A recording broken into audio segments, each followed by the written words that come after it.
Queridos irmãos, queridas irmãs, que a paz do Divino Mestre Jesus esteja conosco.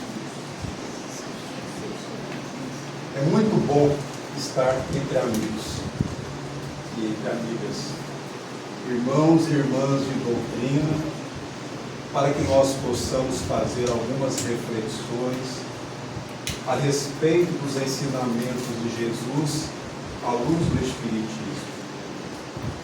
Somos, primeiramente, gratos ao Divino Mestre Jesus pela oportunidade que Ele está nos proporcionando de pensarmos um tanto quanto a respeito da nossa postura enquanto espíritas cristãos.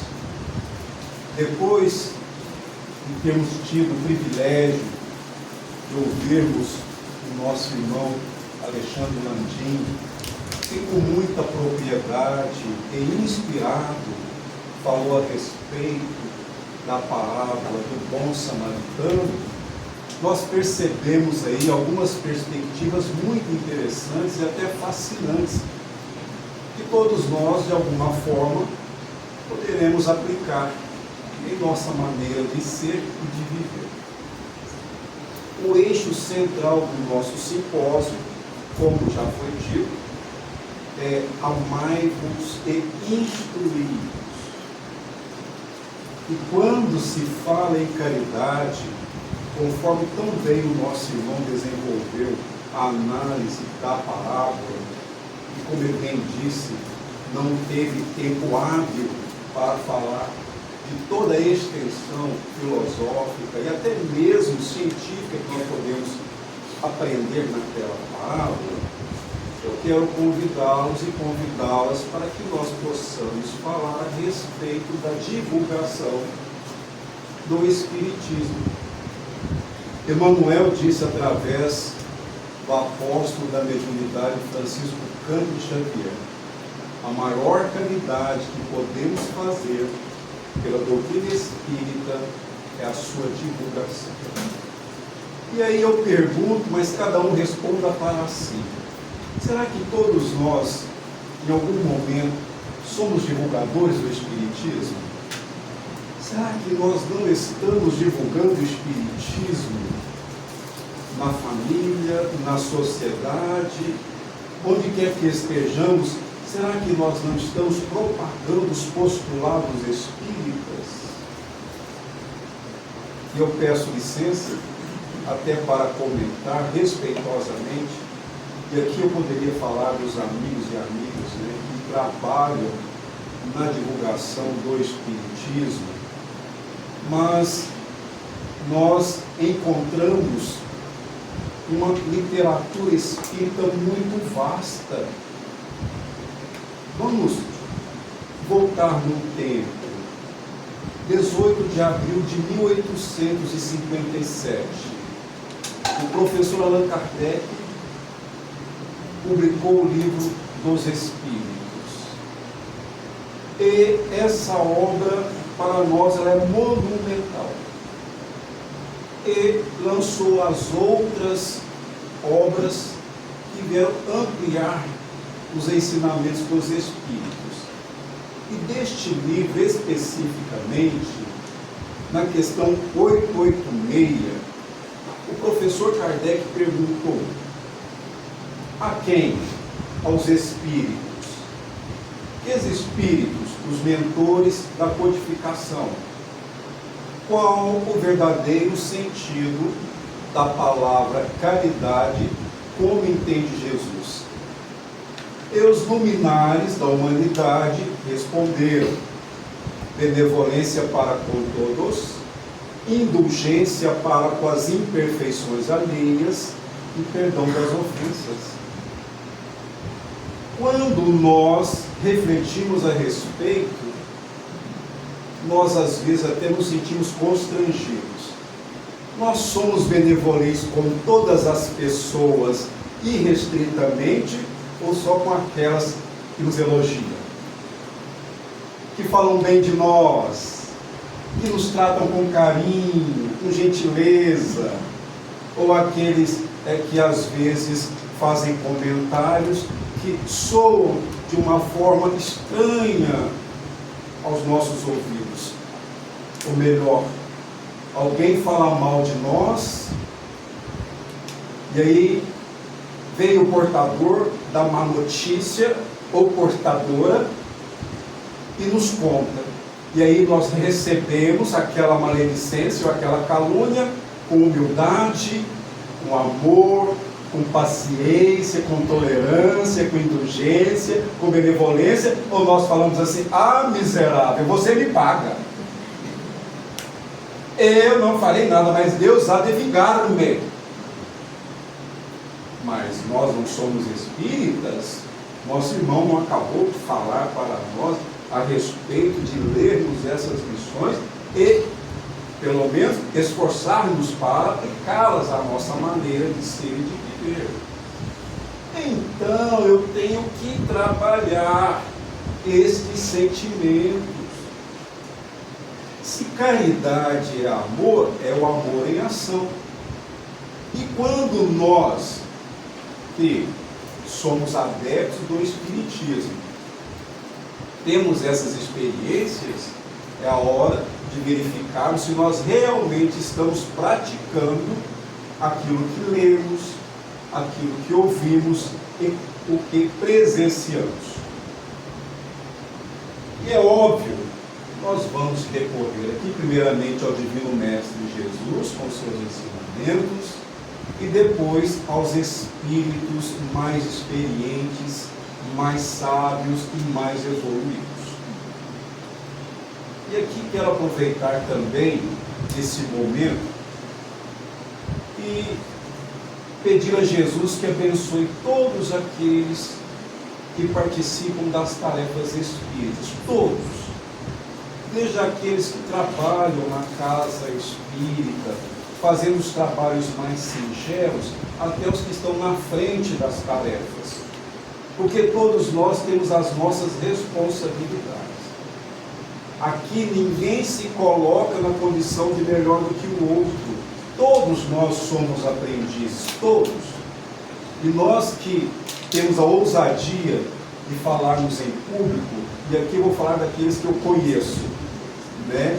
Nosso irmão Alexandre, nossa irmã Nazaré, nosso irmão Joaquim, nosso irmão José Alves, que além de falar em público, também é médium, psicógrafo, com 30 livros, 32 livros espíritas publicados, obras extraordinárias dos espíritos, que ele humildemente procura servir através do seu trabalho, com o auxílio da sua esposa, nossa irmã Celina, que está ali lado a lado, companheira dedicada ao trabalho com o nosso Senhor Jesus Cristo, a nossa irmã Sirlene, dona Sirlene, que está aqui também participando dos trabalhos, nosso irmão José Ricardo, nosso irmão Geraldo, nossa irmã Iraci, todos aqueles que estão trabalhando na divulgação da doutrina, e aqueles que eu não citei os nomes estão cooperando com esses trabalhos.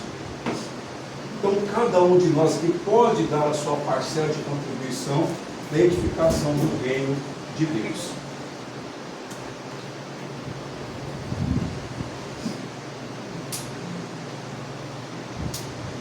Eu vou lendo, vocês, por gentileza, me acompanhem, por favor. Divulgação do Evangelho. É chegada a hora em que deveis sacrificar a sua propagação, os vossos hábitos, os vossos trabalhos, as vossas ocupações fúteis. Ide e pregai, convosco estão os espíritos elevados. Sacrificar os nossos hábitos. Estamos aqui num domingo à tarde. Ah, mas eu não aproveitei o clube hoje. Eu não tirei aquela soneca depois do almoço de domingo. Eu não estive em tal lugar. São os hábitos. E hoje nós sacrificamos os nossos hábitos para participarmos desse simpósio em que os amigos espirituais estão nos convidando para que nós reflitamos a respeito dos ensinamentos do Senhor. ide e pregai. O Espiritismo, como diz o Espírito André Luiz, através de Chico Xavier, não faz proselitismo de ocasião. O que quer dizer isso? Você tem que ser espírita, porque espírita é o único que vai ser salvo. O mais vai tudo para o fogo do inferno. O Espiritismo faz isso? Não. O Espiritismo não faz proselitismo de ocasião. O Espiritismo vem trazer-nos os ensinamentos de Jesus de forma racional, sem dogmas. O que são dogmas? São fundamentos religiosos inquestionáveis. Nós sabemos que o céu é uma edificação interior, que o inferno da mesma forma são estados espirituais e que podemos nos encontrar dependendo das nossas escolhas. Jesus é o caminho, a verdade e a vida. Ninguém, ele disse, vem ao Pai senão por mim. Espiritismo com Jesus. Sem Jesus é espiritualismo, é outro entendimento. Mediunidade com Jesus é a prática da caridade, a prática do bem. Sem Jesus é mediunismo, é apenas fenômeno. Os espíritos superiores, eles atendem todos aqueles que estão com essa boa vontade de servir. Às vezes nós encontramos irmãos e irmãs mais tímidos que dizem assim: nossa, quando eu tenho que falar em público eu fico travado, eu não consigo. Mas é assim mesmo, no começo a gente treme, é uma vergonha. E agora, o que eu falo? O que eu faço? Mas os amigos espirituais com os quais nós nos sintonizamos nos auxiliam no desenvolvimento dos nossos pensamentos, do nosso entendimento a respeito das missões. Então vejamos o que disse Jesus a este respeito. Parábola do semeador. Disse o amado mestre: saiu o semeador para semear a sua semente. E quando semeava, uma parte da semente caiu à beira do caminho e foi pisada, e as aves do céu a comeram. Meus irmãos e minhas irmãs, a inteligência de Jesus não pode ser mensurada por nós. Ele conseguiu, por ser um espírito puro e perfeito, colocar nos seus ensinamentos os conhecimentos que já haviam sido disseminados pelos vários povos através dos diversos seres elevados que ele enviou ao mundo. Diversos. Então nós vamos encontrar alguns ensinamentos do Senhor no pensamento de Buda, por exemplo, Siddhartha Gautama. Nós vamos encontrar ensinamentos do Senhor em outras culturas e que ele conseguiu, pela sua grandeza, aglutinar nessas parábolas, nesses diálogos que ele tinha com os seus apóstolos. Prossigamos. Continuou Jesus: outra caiu sobre a pedra e, tendo crescido, secou, porque não havia umidade. Vamos imaginando o que o Senhor está falando. Outra caiu no meio dos espinhos, e com ela cresceram os espinhos e sufocaram. E a outra caiu na boa terra, e tendo crescido, deu fruto a 100 por 1. Dizendo isto, clamou: quem tem ouvidos para ouvir, ouça. Essa pergunta do Senhor ressoa, ecoa pela eternidade. Será que nós estamos ouvindo o que Jesus disse? Porque vocês já conseguiram falar com alguém que está concentrado no celular? Aí você está falando, a pessoa está lá no celular, ela não ouviu uma frase, uma palavra, e fica assim com a cabeça tentando te enganar. Aí eu, com a minha delicadeza de rinoceronte, eu falo assim: olha que você acaba de usar o celular, eu vou te contar o que eu tenho para te dizer. Aí a pessoa imediatamente já se apruma para me ouvir, porque eu não consigo falar. Porque a pessoa não vai conseguir te ouvir, ela não vai internalizar. Então, você faz esse drama, cria uma curiosidade para chamar a atenção da pessoa, e aí ela vai te ouvir. Porque tem pessoas que só ouvem aquilo que querem. Ouvido seletivo. Será que nós temos ouvido seletivo? Olha, eu preciso te falar uma coisa, hein? Aí a gente treina. Porque até para falar isso, você tem que ter benevolência. Se você vai comentar algo com um amigo que você percebeu que fez algo que você não concordou, primeira coisa, convide-o gentilmente, convide-a com carinho. Aí você quer mostrar para ela que ela equivocou-se em determinado momento. Primeira coisa que você vai fazer é: nossa, mas você é uma pessoa que tem grandes talentos. Você é uma pessoa extraordinária. E fale para ela as habilidades que ela tem, as qualidades que você percebe nela. Naquele momento ela vai ficar tranquila. Ela vai ficar feliz, porque você reconheceu algo que ela tem, que ela percebe que é real. Você não está sendo hipócrita, você não está sendo falso. Aí ela desarma. Mas você me permite uma observação? Quando você faz essa pergunta, pede licença para poder fazer aquela observação, como ela já está desarmada e está te adorando, porque você a elogiou, porque todo mundo gosta de elogio. Quem falar que não gosta, por favor, me conte depois. Aí você vai falar, a pessoa vai refletir, eu gostaria que você pensasse a respeito. Olha, eu não sou melhor que você não, hein?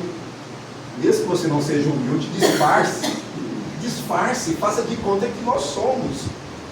Olha, eu não sou melhor que você, mas isso que você fez não pegou bem. Aí depois você fecha a conversa falando: continue, você é uma pessoa extraordinária. Pronto, você vai conseguir conservar a amizade sendo sincero e honesto. Agora, os nossos adversários, eles não fazem isso não. Eles falam na lata: ó, você é isso, você é aquilo. Pronto. A coisa já complicou. E aí, diante desses, como é que nós vamos fazer? Eu disse lá, a resposta dos Espíritos, a questão 886, em O Livro dos Espíritos: benevolência para com todos, indulgência para com as imperfeições alheias e perdão das ofensas. A estes nós vamos perdoar. Como perdoar? Não passando o recibo da ofensa. De que forma? Silêncio, em prece, envolvendo nas vibrações amorosas o nosso irmão ofensor ou a nossa irmã ofensora.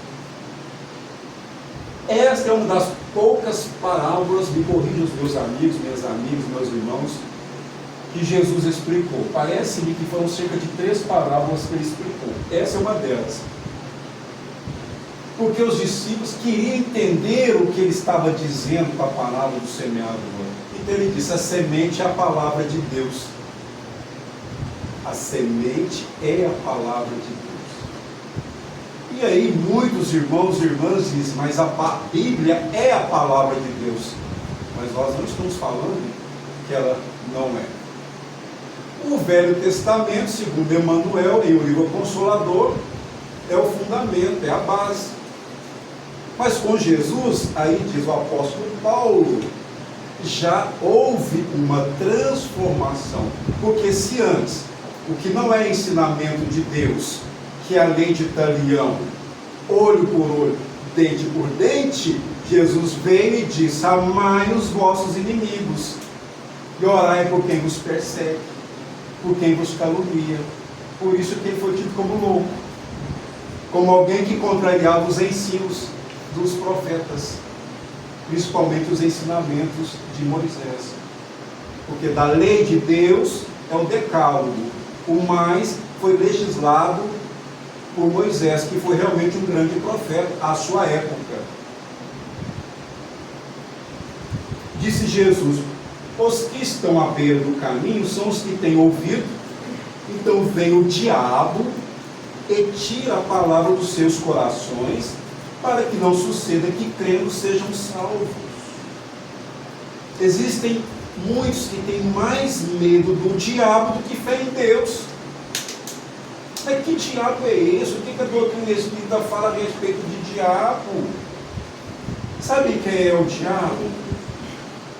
O diabo é todo aquele que, é toda aquela que vive em desobediência à palavra de Deus.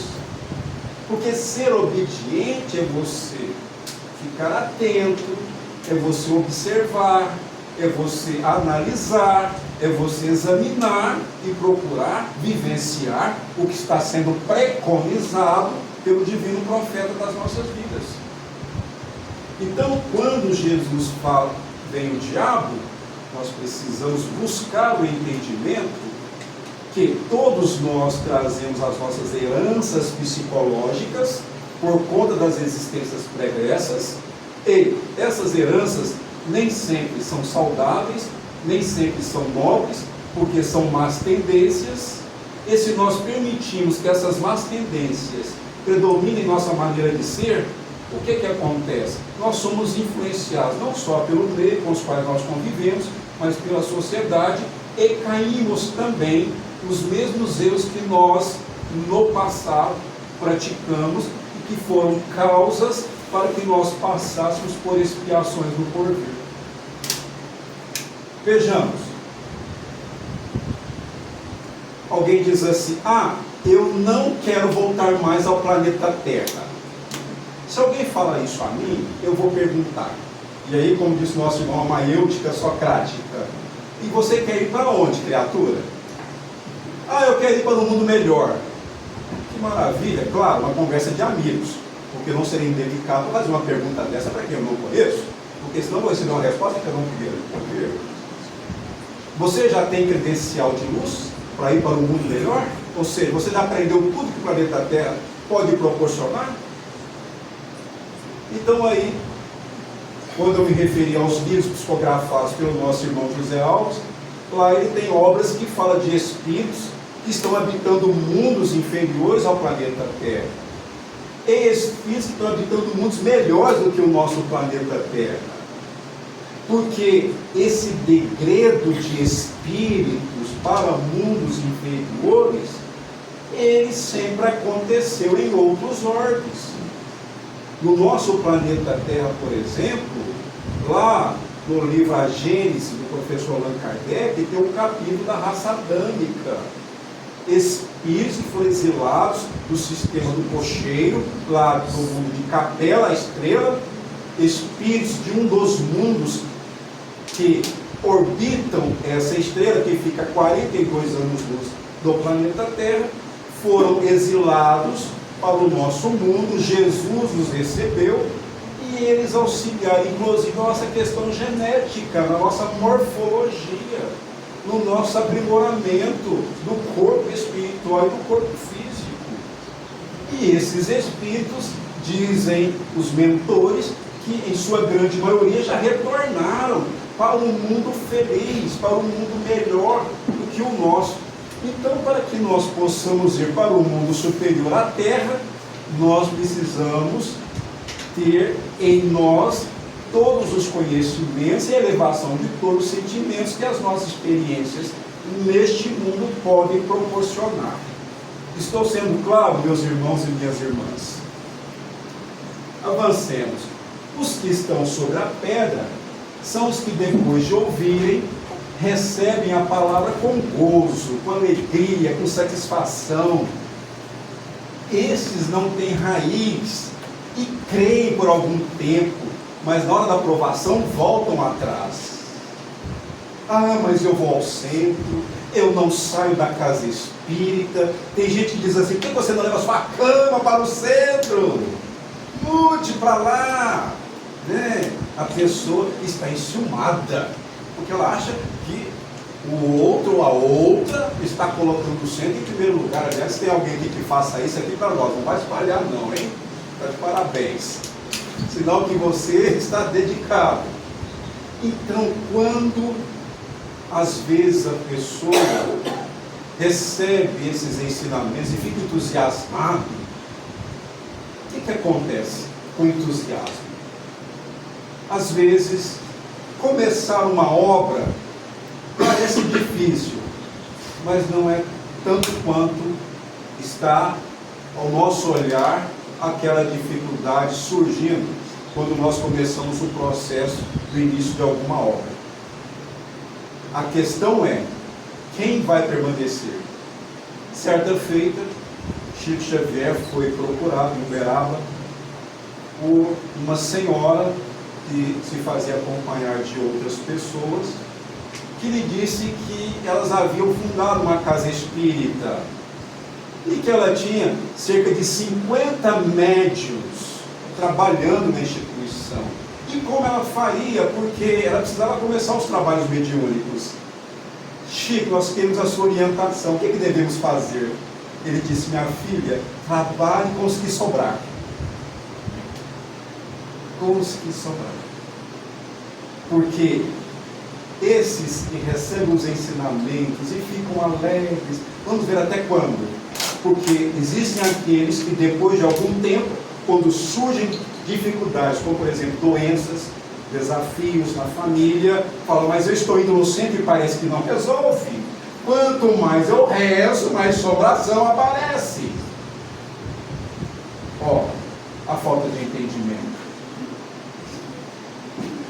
A parte que caiu entre os espinhos, esses são os que ouviram e indo o seu caminho são sufocados pelos cuidados, riquezas e deleites da vida, e o seu fruto não amadurece.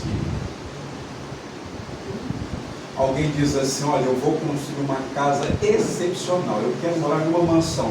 Está certo ou está errado? Está certo. Ah, eu quero comprar um carro extraordinário e que tem um ar-condicionado excelente para o clima de Uberlândia. Muito bem, parabéns.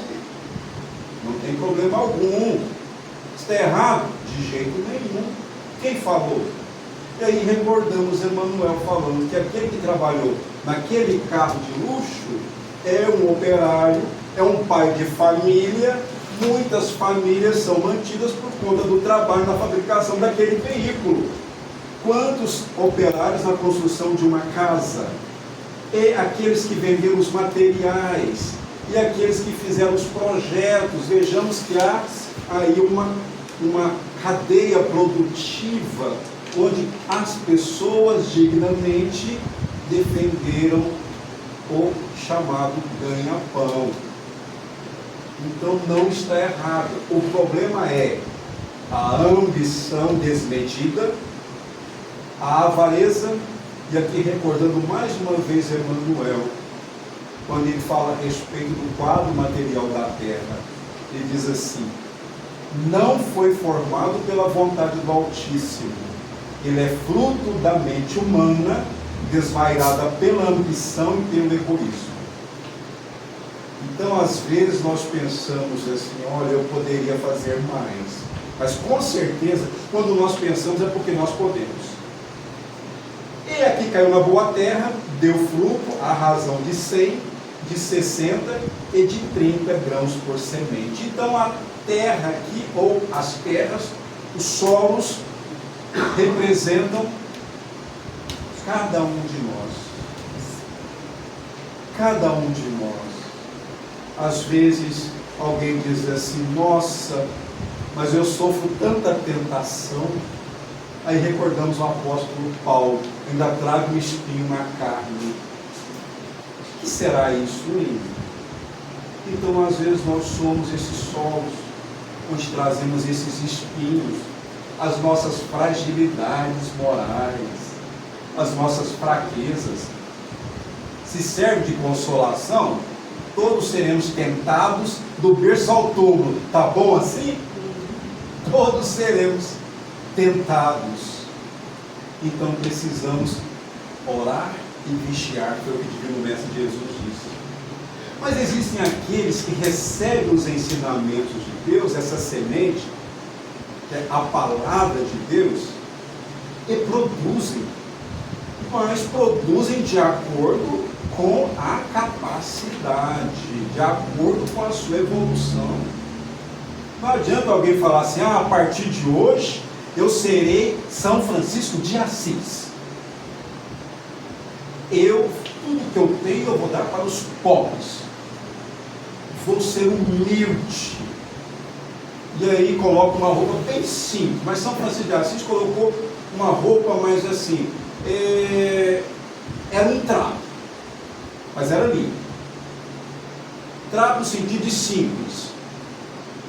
E aí essa pessoa que diz que vai ser um São Francisco de Assis, se por acaso vestisse desta forma, alguém fala assim, nossa, mas você está bem derrubado, hein?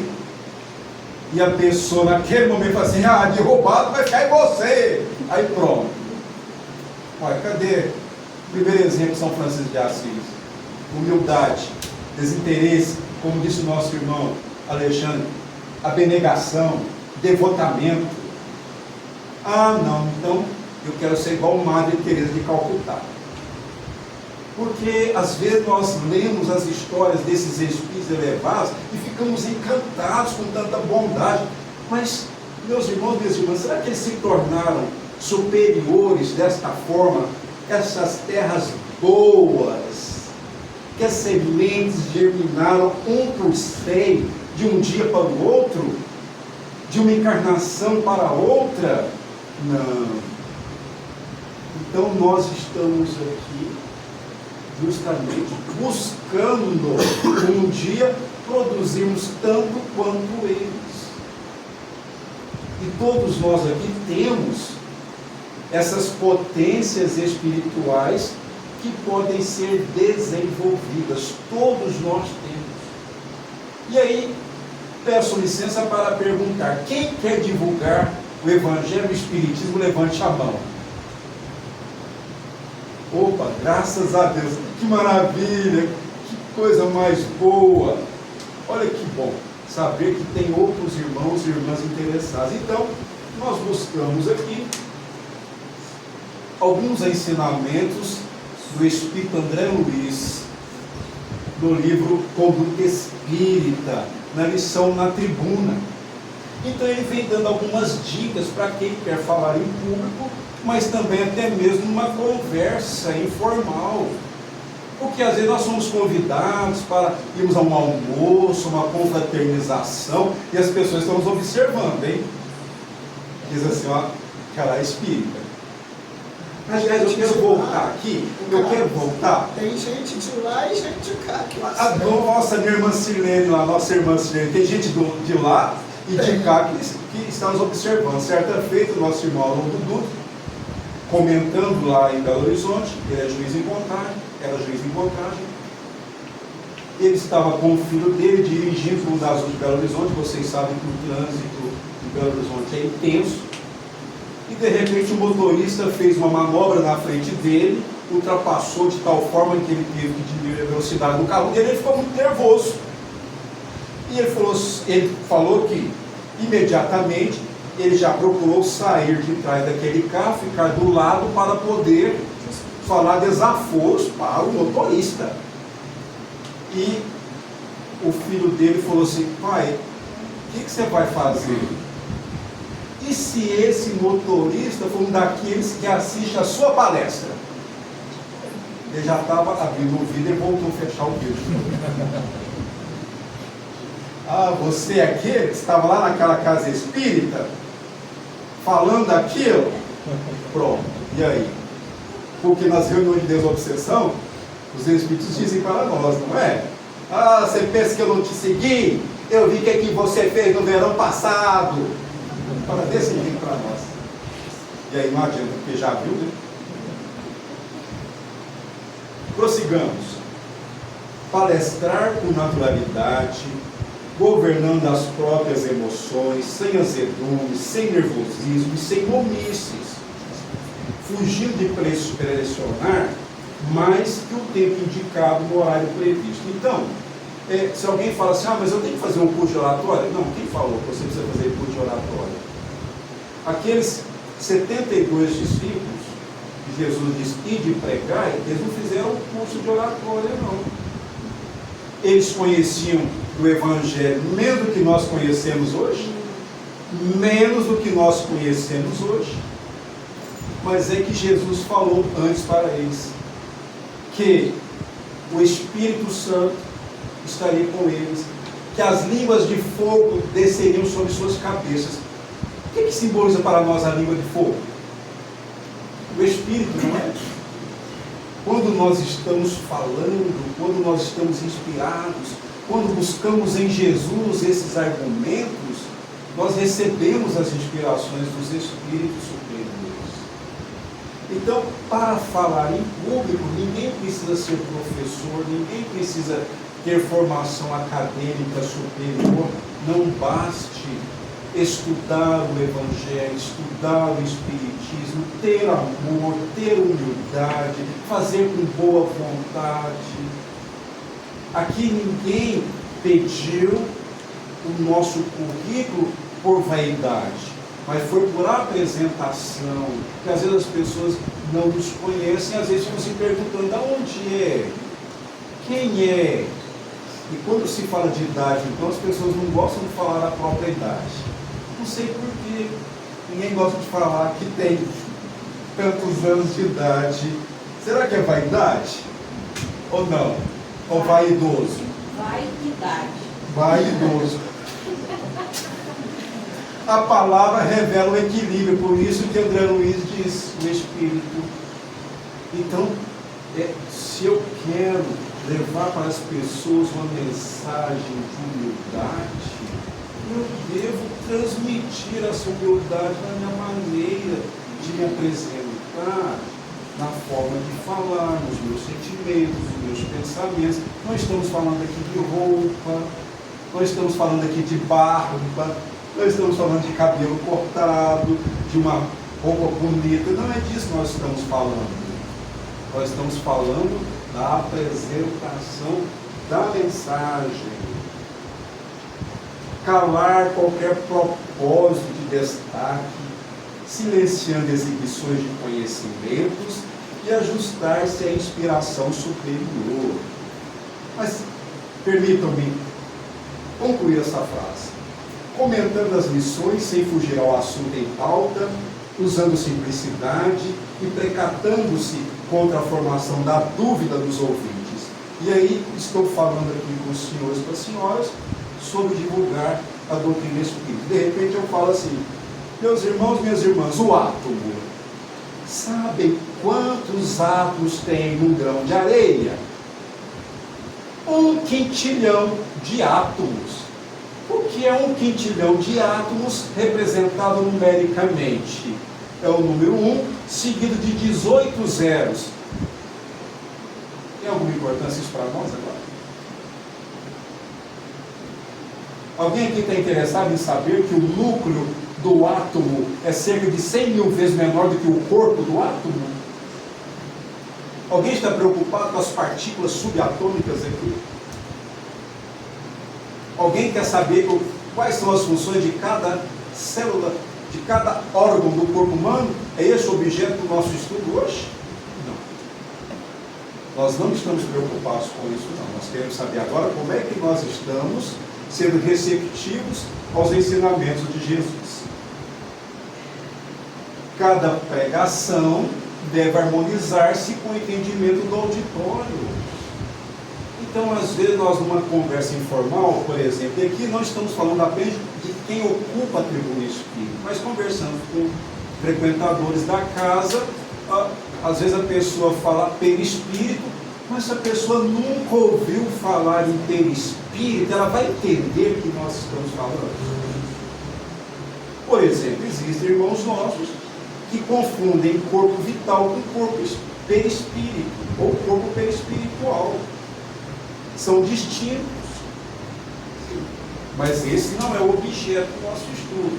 Nós precisamos entender que às vezes temos irmãos nossos que são simples, que às vezes nem são alfabetizados, e quem estiver falando com esses nossos irmãos deve procurar explicar da forma mais simples e clara aquele pensamento para que ela não fique confusa. Eu conheço pessoas que dizem assim: eu não sou espírita mais, ser espírita é muito difícil. Ainda ontem perguntei para alguém, qual casa espírita você está indo? Ela falou assim, não, eu voltei para a igreja. Ótimo, que bom que voltou para a igreja. Pior que se não fosse para lugar algum onde se estuda a palavra de Deus. E quando falar respeitando pessoas, instituições nos comentários, nas referências, nunca estabelecer paralelos ou confrontos suscetíveis de humilhar ou ferir. Quando nós fazemos referências às outras religiões, nós fazemos isso respeitosamente, porque todas as religiões são importantes. Todas. Certa feita perguntaram a Leon Denis, o pensador do Espiritismo do século XIX, se o Espiritismo era a religião do futuro. Ele disse, não, mas o futuro das religiões. Porque o Espiritismo vem retirar o véu da letra, ou seja, vem mostrar para nós que aqueles dogmas que foram criados foram para atenderem ali aqueles que os postulavam, buscando os interesses das suas religiões, mas a moral do Cristo, esta continua pura e perfeita. E certa feita, fazendo uma comparação entre a verdade e as religiões, aí, mais uma vez, quero evocar a memória de Chico Xavier. Ele comparou a verdade a um grande espelho que caiu do céu e espatifou-se na terra. E cada fragmento desse espelho é uma verdade que cada religião representa. Então, às vezes, um pequeno espelho ou fragmento, nós temos ali a imagem da verdade refletida, e cada uma recebe de acordo com a sua capacidade espiritual. Verbo sem disciplina gera males sem conta. Precisamos vigiar como nós estamos falando. Sustentar a dignidade espírita diante das assembleias, abstendo-se de historietas impróprias ou anedotas reprováveis. Na tribuna espírita nós não contamos piadas, mas podemos fazer comentários bem-humorados, porque às vezes nós comovemos as pessoas com aquilo que nós relatamos, que mexe com a nossa sensibilidade. Nosso irmão, por exemplo, Alexandre, falou da compaixão. A compaixão é um sentimento nobre, porque quem sente compaixão não é indiferente ao sofrimento do outro. Isso é muito importante. E nós precisamos pensar mais a respeito se nós estamos sendo compassivos ou não. O orador é responsável pelas imagens mentais que plasmam nas mentes que o ouvem. Olha que interessante. Eu devo falar daquilo que vai edificar. Se eu vier público falar de imagens negativas, outro dia alguém disse-me assim, nossa, não fala para mim não, porque depois isso não sai mais da minha cabeça, eu nem durmo direito. Olha, perceberam que tem pessoas que são tão impressionáveis que quando nós falamos determinada coisa, elas guardam aqui na cabeça e ficam alimentando aqueles pensamentos, elas ficam cismadas. E aí nós estamos transferindo para alguém que tem a mente fragilizada aqueles pensamentos que podem desequilibrá-la. Nas conversações, não se reportar abusiva e intempestivamente a fatos e estudos doutrinários de entendimento difícil. O livro Evolução em Dois Mundos, do Espírito André Luiz, através de Chico Xavier. É um livro científico, é um livro complexo. Nós vamos precisar, para entender esse livro, de um especialista, um doutor em biologia, como o nosso irmão Joaquim, para explicar para nós as questões das células, que é um professor de biologia, gabaritado. Então, às vezes nós, enquanto pedagogos, não temos o mesmo entendimento que ele, ou sejamos leigos, que não tenhamos nenhuma formação acadêmica, mas nós vamos precisar de alguém que tenha conhecimento profundo para poder explicar para nós de uma forma tão singela que todos possamos entender. Então, não vamos nos preocupar com essa questão de fazer bonito, mas sim de sermos realmente úteis em nossas palavras. Devemos selecionar oportunidades quanto a pessoas e ambientes para tratar de temas delicados. Aqui o nosso eixo, como dissemos, do simpósio é amai-vos e instruí-vos. Quem foi que disse amai-vos e instruí-vos? Prefácio do Evangelho segundo o Espiritismo, o Espírito de verdade. Então nós, espíritos, precisamos estudar. Todas as casas espíritas têm reuniões públicas. Nós aprendemos assistindo às palestras, nós aprendemos participando dos cursos, dos estudos nas casas espíritas. Aqui de memória eu posso falar do Centro Espírita Pensamento e Vida, ao qual eu faço parte há cerca de 3 décadas, graças a Deus. Lá, todas as terças-feiras, tem as reuniões públicas. Todas as terças-feiras. Aos sábados, tem as reuniões mediúnicas de psicografia.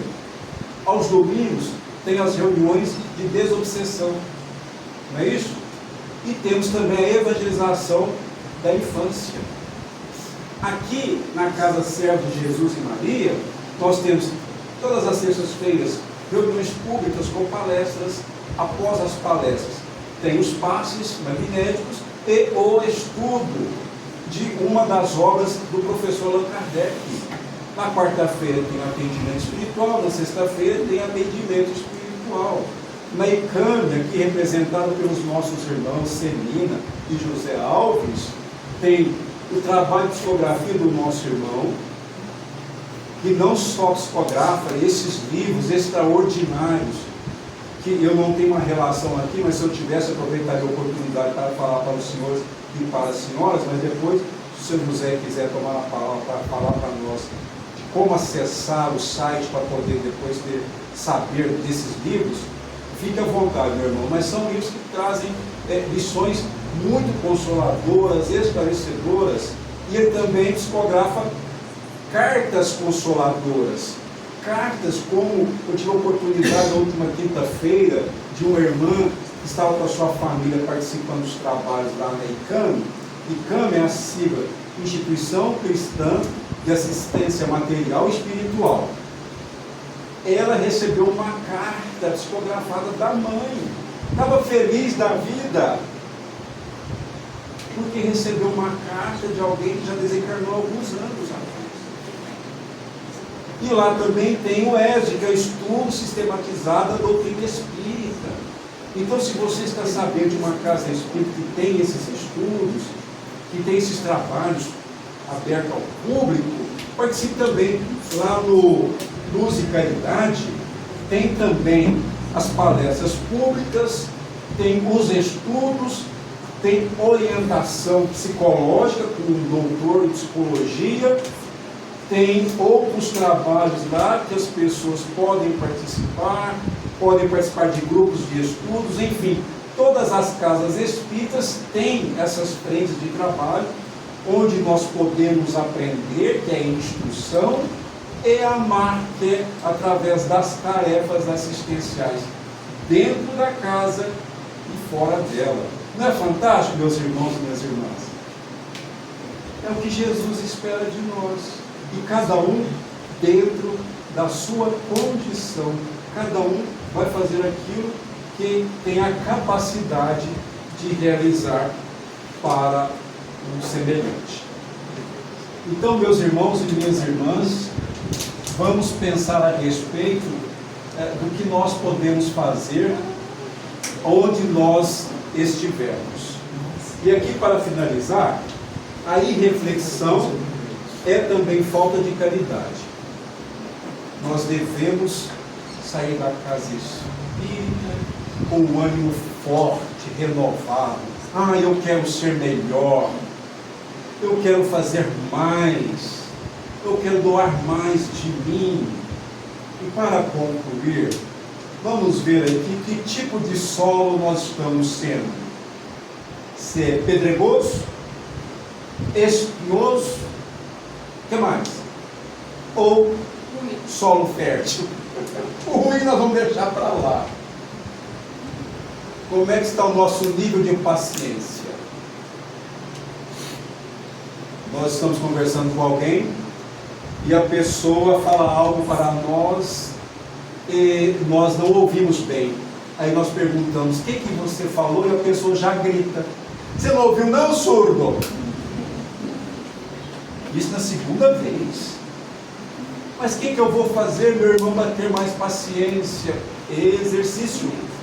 Teve gente que, aliás, já ouvi isso 2 vezes, de pessoas diferentes. Diz que quando estava se distribuindo no alto a paciência, a pessoa saiu da fila, quer dizer, não tem paciência.